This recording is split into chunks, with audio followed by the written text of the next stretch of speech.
Temporary protected status for Somalis is ending. The Trump administration announced Tuesday the upcoming termination is set for March 17th. It's the latest in the president's federal crackdown on immigration as Somalis here in Minnesota are facing increased ICE presence in the state. Executive Director Jaylani Hussein from the Minnesota chapter of the Council on American Islamic Relations, known as CAIR-Minnesota, joined us last month in the first week of Operation Metro Surge, and he is back again. Let's start with this march, this demonstration that's planned for tomorrow in downtown Minneapolis. This is a group that is pro-ICE, to say, we'll phrase it that way. How worried are you about what could happen if that group marches from downtown Minneapolis through neighborhoods? First of all, tomorrow is very cold. It's a very cold day. So we're encouraging everybody, as we have always have, to be safe. There is a counter-protest, but we're not encouraging people to take the bait, protest peacefully. And I think anybody who came from out of town will not be able to stand out 15 minutes. What's the community mood? I think we are in the middle of a moment. I just came from a meeting right now. Neighbors are coming together. We have been talking to each other for weeks. We've got to know each other. We are responding. And the murder of Renee Good has really taken us to another level. And I think Minnesotans are in this moment really standing up.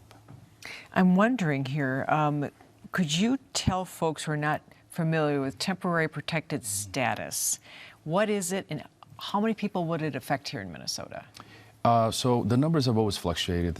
I think the government said 2,500 people. We anticipated between 700 to 500 is what we initially. It is a program meant for people who are in the United States, cannot go back to the country that they came from. The administration says that conditions have improved in Somalia. Which is interesting because either Kristi Noem is telling the truth or Rubio is telling the truth.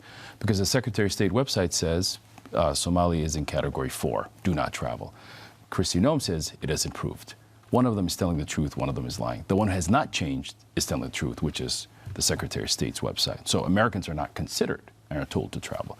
This is a political move. We saw it come in around November, and now it's happening. The good news, not good news, but most people who are on temporary protected status have also some other way that they're trying to get an actual pathway to citizenship. And most Somali Americans have children or spouses or others, so we're encouraging people to reach out to their immigration attorneys. But how worried are folks? I mean, March 17th is not that far away.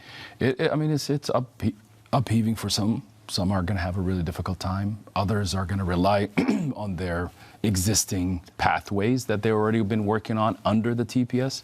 So in this time, it's painful for everybody, and we're seeing it right now with this particular population. But it is one of the, in fact, perhaps the smallest of all the TPS programs, which again goes back to the root issue. Somali Americans came to America through legal pathways. We all came here through predominantly refugees, and so 98%, low number, 95%, either green card holders or U.S. citizens. Do you think the government fraud cases got the attention of President Trump, and that's in part the reason for the surge? I think the president and others have used the oldest trick in the book, criminalize black people and get away with it. We are Minnesotans. We've been talking about fraud. It's been covered. It's been addressed. It has no name or community. It's individuals. Those individuals are responsible. Targeting a community and claiming that all of them are responsible for that is the textbook definition of discrimination and racism. And that is what they're trying to do in this moment. I think people think of the Somali community in the Twin Cities, but of course, large Somali community in, say, St. Cloud. Mm-hmm. What did you make of what happened there at the St. Cloud Mall with the clash between Somali Americans and ICE agents? Well, I think it's been happening in Wilmer, other parts of greater Minnesota. Somali Americans are everywhere in the state of Minnesota. And so obviously in St. Cloud, it was very tense. I think the first day they brought some ICE agents. The next day they brought about 100 of them. But people responded. And here's the thing. They don't have anybody to arrest. They're all citizens. So this is the part that I think people need to wake up to. When they come to Somali Americans, they can't find anyone who's undocumented. I mean, put that to yourself. Like, they're sending an officer to you who cannot take you into prison because you're a U.S. citizen.